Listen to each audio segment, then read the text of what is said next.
Ce soir, pour son 800e numéro, E = M6 vous propose un voyage au temps des Gaulois. Indisciplinés, bagarreurs et un brin rustique, c'est l'image que vous avez d'eux? Vous allez voir que la réalité est bien différente. Pour la découvrir, Mac Lesguy a passé 24 heures dans la peau d'un Gaulois. À quoi leur maison ressemblait-elle? Comment se nourrissaient-ils et comment s'habillaient-ils? C'est aussi solide qu'un jean, c'est ça? Ouais, le seul inconvénient, c'est qu'il n'y a pas de braguette. Prenaient-ils soin d'eux? Ça, c'est un savon fabriqué selon une méthode gauloise. Grâce à des reconstitutions et aux éclairages de spécialistes de l'époque, vous allez voir que les Gaulois sont en fait d'incroyables inventeurs, pour qui le confort est une priorité.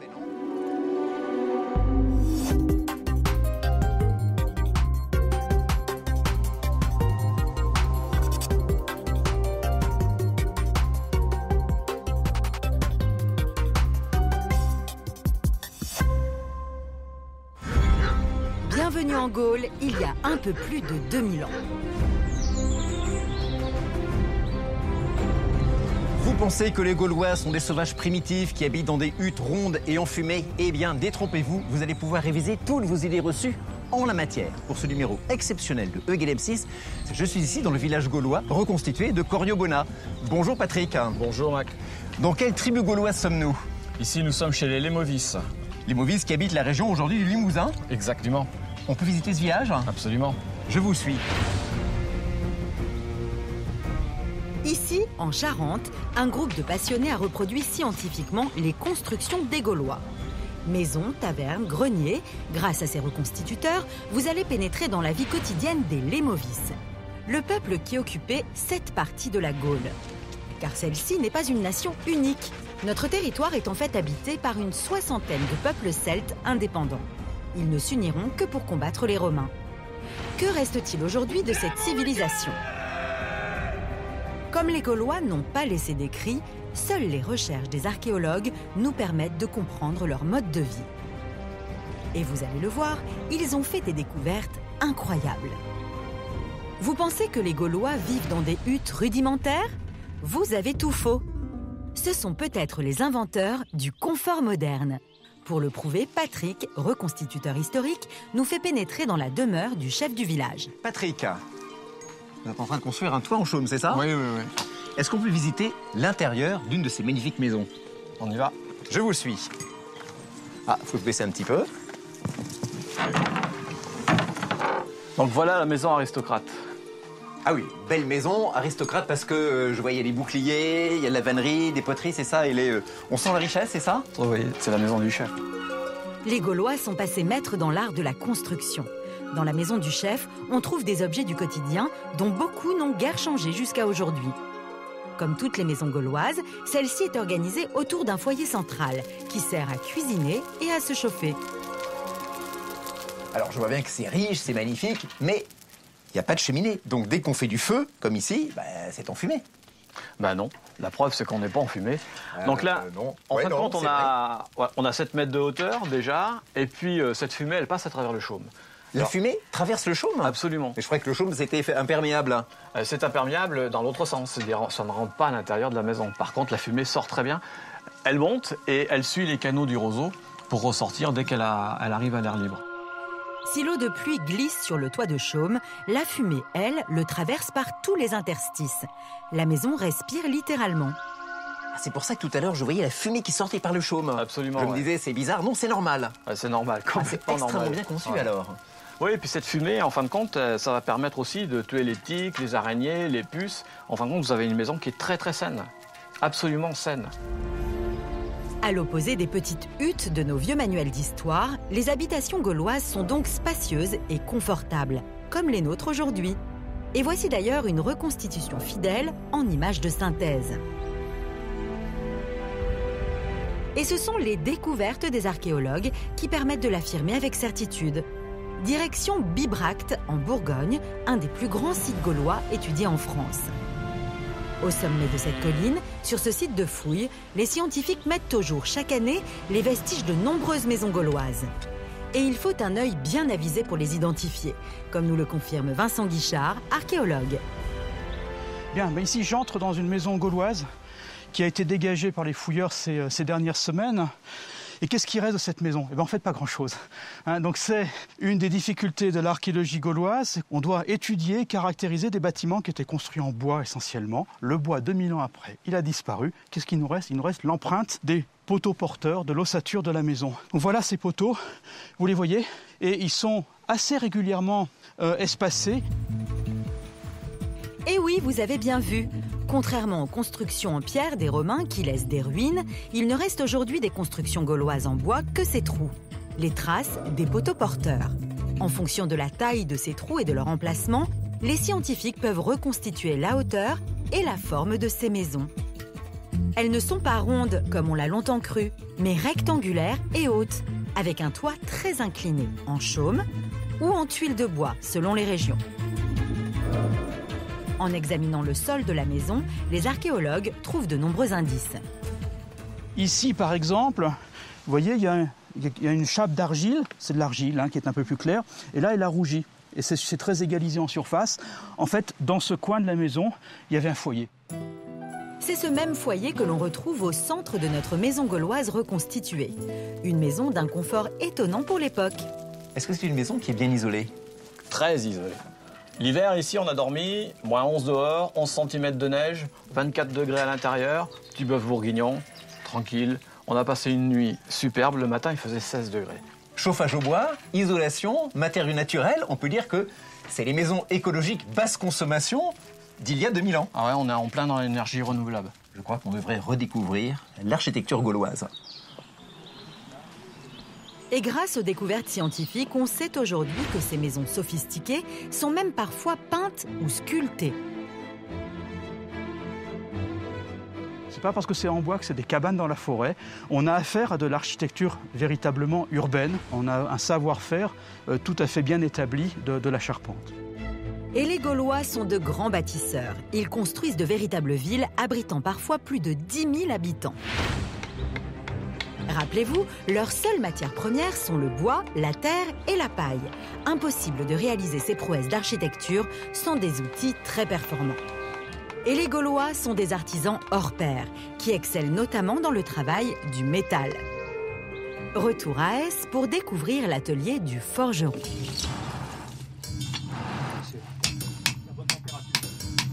Ici, tous les outils sont façonnés avec les techniques de l'époque. Leur matériau de prédilection, c'est le fer. Et là encore, les Gaulois sont modernes. Regardez ce couteau, ces serpettes ou même cette tarière, l'ancêtre de la perceuse. Ces outils, notamment la tarière ici, on va la retrouver encore de nos jours. Je suis sûr que dans vos familles, vous avez un grand-père qui a encore cet outil et il s'en est servi notamment pour faire ses échelles. À la pointe de la technologie, les Gaulois sont les meilleurs métallurgistes de l'Europe antique. Et aujourd'hui encore, nous sommes les héritiers de ce savoir-faire. Mais que sont devenus tous ces outils fabriqués il y a plus de 2000 ans? Direction le centre d'archéologie de Bibracte, où Vincent Guichard nous emmène dans les réserves. S'il ne reste plus que très peu de traces du bois, le fer, lui, a traversé les âges. Et même s'ils sont très rouillés, les objets parlent encore. On va par exemple sortir un objet qui est complet, c'est très corrodé. Ça, c'est une clé de porte gauloise. Voilà. Donc on avait, à la fin de l'âge du fer, on a le souci de protéger ses biens, de se protéger de ses voisins. Peut-être le vol commence à se développer et on trouve énormément d'éléments de serrure. Les archéologues ont bien identifié des clés. Mais pour les serrures, ils ont fait appel à nos reconstituteurs, car les mécanismes en bois ont totalement disparu. Voici la solution que Patrick leur a proposée. Une serrure adaptée à chaque clé qui sécurise parfaitement la maison. Autre trouvaille, ce contrepoids retrouvé dans une fouille dont on ne connaissait pas l'usage. Un jour, en réparant la fenêtre en hauteur, il a eu une révélation. Et le jour où on refait cette fenêtre, là-haut, il fallait vraiment la manipuler, monter là-haut pour la fermer. Et tout d'un coup, mais c'est bien sûr, quoi, ce contrepoids, il sert à fermer cette fenêtre, tout simplement. Voici donc l'ancêtre de la télécommande, une ouverture et une fermeture de fenêtre à distance. Cette maison recèle de nombreuses trouvailles. Et ce n'est pas fini. Voici une autre invention typiquement gauloise. Alors donc ici, c'est les appartements du chef, c'est ça? Un salon. Et ça, c'est la partie chambre à coucher? Voilà, là, ici, on est sur le lit du chef et de sa compagne. Je peux tester? Bien sûr. Bon, ça va être un peu dur, hein, j'imagine. Hein. Voyons. Ah ben non. Mais en plus, c'est moelleux. C'est quoi? C'est de la paille? En fin de compte, c'est de la laine de brebis, de la laine de mouton. Les Gaulois vont inventer ce matelas. Le matelas, c'est une enveloppe en feutre. Et à l'intérieur, c'est bourré de laine. Les Gaulois, Patrick, sont les inventeurs du matelas moderne, c'est ça? Oui. Entre autres, oui. Ce sont les inventeurs du matelas, ouais. Je fais une petite sieste, on se retrouve tout à l'heure. Aucun souci. Oh, mais qu'est-ce qu'on est bien. Ça sent bon le feu en plus. Vous l'avez compris, les Gaulois ont multiplié les inventions pour rendre leur maison confortable. Et à quelques détails près, les maisons du village d'Astérix ne sont donc pas très éloignées de la vérité. Et qu'en est-il de leur alimentation? Qu'est-ce qui se passe? Oh, une histoire de poisson pas frais. Vous croyez que le sanglier constitue leur plat principal? Là encore, il va falloir réviser vos idées reçues. Les Gaulois ne mangent sans doute pas très différemment de nous. Mac poursuit sa visite du village reconstitué. Véronique, experte en cuisine gauloise, lui a préparé un authentique repas d'il y a un peu plus de 2000 ans. Oula, mais ça sent extrêmement bon. Là, qu'est-ce que c'est, Véronique? C'est un repas de fête? C'est un repas quotidien? C'est un repas quotidien. D'accord. Alors là, vous faites des galettes, mais surtout, moi, je vois de la viande. Là, j'imagine évidemment du sanglier. Absolument pas. Les Gaulois ne mangent quasiment pas de sanglier. Mais alors, le sanglier, c'est une légende? C'est un animal sacré chez les Gaulois, donc ils en mangent très très peu. Ah bon? Qu'est-ce qu'ils mangent alors? Les Gaulois mangent principalement du porc, du bœuf, un peu de cheval. L'image du Gaulois se nourrissant de produits de sa chasse est donc totalement fausse. Les premiers archéologues ont confondu les défenses de leurs cochons d'élevage avec celles des sangliers sauvages. En fait, les Gaulois sont de grands éleveurs. On trouve autour de leurs fermes, tout comme aujourd'hui, des cochons, des moutons, des chèvres et des bœufs. Et ils consomment aussi un animal très particulier. Les Gaulois mangent du chien. Ils mangent du chien? Ah, ça, c'est une différence. Et c'est bon, vous avez déjà goûté? Non. Non, ça se fait plus aujourd'hui, hein. Ouf, nous sommes rassurés. Pour accompagner ce sauté de porc, des oignons, de la carotte blanche, des fèves, ainsi que des graines de blé bouilli. Le blé, c'est la grande richesse des Gaulois. Excellents cultivateurs, ils produisent et même exportent cette céréale en abondance. L'archéologie montre très bien qu'il y a un développement de l'agriculture extraordinaire au IIe siècle et au 1er siècle avant Jésus-Christ. Il y a de plus en plus de fermes. Dans les terrains les plus fertiles, comme devant nous, la vallée de la rivière qui s'appelle la Roue, on a une ferme gauloise tous les kilomètres.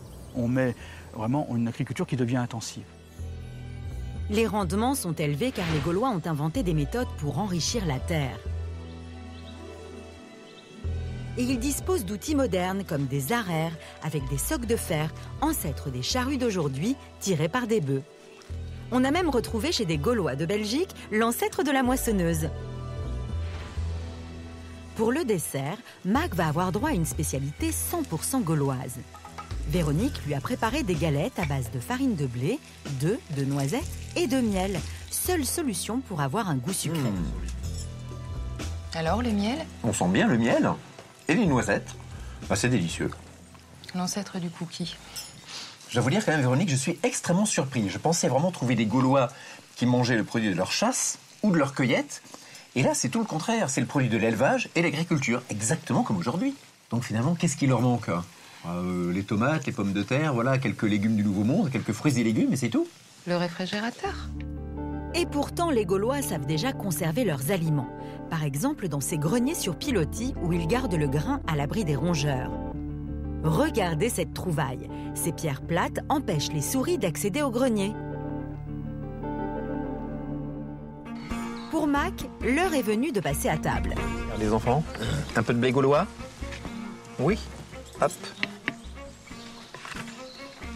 Tu sais, une petite Gauloise doit manger si elle veut devenir grande, hein.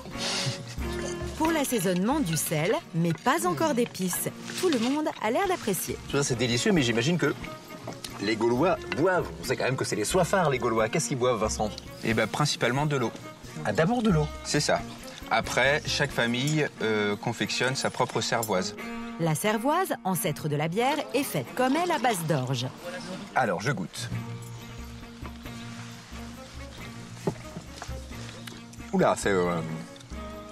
C'est un peu du raid, hein. Alors, peut-être que ça a vaguement le goût de bière, mais ça pétille pas. C'est ça. Et ça a un goût de plante un petit peu. Les Gaulois mènent une vie saine, ont une alimentation absolument délicieuse. Qu'est-ce qu'on a vraiment fait comme progrès entre 2000 ans et aujourd'hui? Je me demande. D'autant que pour améliorer leur ordinaire, les Gaulois ont une boisson de fête, le vin. Contrairement à la cervoise, il n'est pas conservé dans des tonneaux, mais dans des amphores. Et ce vin, d'où vient-il? Nous avons posé la question à Mathieu Pou, archéologue, spécialiste de la Gaule. Nous le retrouvons dans les galeries du musée de Bibracte. Ce vin n'est pas produit sur place. Les Gaulois n'en produisent pas, ils n'ont pas le savoir-faire, ils n'ont pas les cépages acclimatés qui permettent de produire du vin. Donc ils vont l'importer en masse par bateau. Ces bateaux partent du centre de l'Italie et peuvent transporter jusqu'à 6000 amphores. Ils arrivent à Marseille, d'où les amphores remontent ensuite les fleuves jusqu'aux grandes villes. Les Gaulois les plus riches raffolent de ce vin romain. Ils le consomment à chaque grande occasion, comme nous le faisons aujourd'hui avec le champagne. Il n'y a pratiquement pas un événement politique, peut-être même privé, où on ne consomme pas de vin. Et c'est du vin romain. Et après avoir vidé ces amphores, les Gaulois ont une habitude étonnante. Direction une des places de la ville de Bibracte pour la découvrir. Vous regardez de plus près, on voit tout de suite qu'il s'agit de fragments d'amphores. Rouge, ici, ici, ici. Une fois qu'on avait bu le vin, un des usages les plus habituels à Bibracte, c'est qu'on les cassait en 1000 morceaux et on s'en servait pour paver les sols. Regardez, c'est incroyable. Le sol de cette place publique est recouvert d'amphores. Cela nous prouve qu'ils en ont consommé des quantités impressionnantes. Vin, blé, les Gaulois pratiquent donc le commerce à grande échelle. Et de l'élevage des moutons, ils tirent une autre richesse, la laine. Avec elle, ils confectionnent des vêtements si modernes et élégants que l'on peut se demander si, finalement, ils sont moins raffinés que nous. Sur leur métier à tisser perfectionné, les Gaulois fabriquent des tissus rayés, qui ne sont pas sans rappeler les motifs écossais. Ce savoir-faire est très apprécié des Romains, qui importent en grand nombre des vêtements made in Gaule. Patrick, ça fait plusieurs heures que je me promène avec cette tenue gauloise. Je la trouve extrêmement confortable. Et notamment ça, c'est l'ancêtre du pantalon. Oui, la paire de brais. C'est un vêtement qui va être emprunté au peuple scythe, aux cavaliers. On est beaucoup plus à l'aise à cheval avec ça qu'avec la petite jupette romaine. Et donc, les Gaulois vont finir par l'adopter. Alors ça, vous le disiez, c'est aussi solide qu'un jean, c'est ça? Ouais, le seul inconvénient, c'est qu'il n'y a pas de braguette. Ah, il n'y a pas de braguette. Bah, c'est la différence Voilà. entre les braies gauloises et le pantalon, c'est l'absence de braguette. Voilà. D'accord. En lin, en chanvre ou en laine de mouton, les vêtements des Gaulois sont chauds, confortables et résistants. Et en plus, ils ont du style. Alors ça, c'est quoi? Comment ça s'appelle? Alors ça s'appelle un séon. Un séon. C'est Voilà. une cape qu'on replie. On le porte comme ça, donc ouvert sur le côté droit puisqu'on porte l'épée sur le côté droit. Et le soir, eh bien, on va se renfermer comme ça, et puis on est bien au chaud. Mais alors moi, ce qui m'étonne, ce sont ces couleurs extrêmement vives. Alors, je pensais qu'autrefois, c'était compliqué d'avoir des colorants. Comment on faisait? Alors la couleur, vous l'avez ici autour. C'est dans la nature que les Gaulois trouvent les pigments qui servent à teindre la laine. Nos reconstituteurs sont parvenus à recréer plus de 40 couleurs différentes avec des pigments 100% naturels. Ce jaune-là, plutôt clair, on a de la fougère. Ici, le bleu, c'est la guêde. Le bleu, une laine en bleu comme ça, ça Voilà. vient d'une plante qui s'appelle la guêde. Voilà, la guêde. Ici, c'est pas une plante, c'est un insecte, c'est de la cochenille. D'accord. Ça, c'est de l'oignon. Ici, c'est la couleur naturelle du mouton ouessant, donc en marron comme ça. Donc tout ça, ça c'est vraiment incroyable. Ce sont des laines qui ont été teintes avec les procédés donc d'il y a 2000 ans, des procédés gaulois. Voilà, c'est ça. En tout cas, je trouve cette tenue extrêmement chic, très confortable. On n'a plus qu'à remettre au goût du jour la mode gauloise. On pourrait. Et par-dessus leurs vêtements, les Gaulois portent des bijoux, les hommes comme les femmes. Ce qu'on retrouve beaucoup, ce sont les parures métalliques qui complétaient le vêtement. Et notamment ces fibules en fer, qui sont des sortes de grosses épingles de nourrice, des broches qui servaient à graffer deux pans du vêtement. On trouve évidemment toute une série de bijoux qui étaient utilisés aussi bien par les femmes que par les hommes. Vous avez des boucles d'oreilles, vous avez des bagues qui étaient portées par les couches supérieures de la société généralement, parce que ces parures, comme les torques en or ici, étaient réalisées dans des matériaux rares, précieux, en or, en argent. Des bijoux, Des vêtements élégants. Quelle surprise nous réservent encore les Gaulois? Ça, c'est un savon fabriqué selon une méthode gauloise. En matière d'hygiène et de médecine, vous allez voir qu'ils sont aussi en avance sur leur temps. Oui, effectivement. D'autres découvertes étonnantes sur la vie des Gaulois dans quelques instants. Restez avec nous, à tout de suite.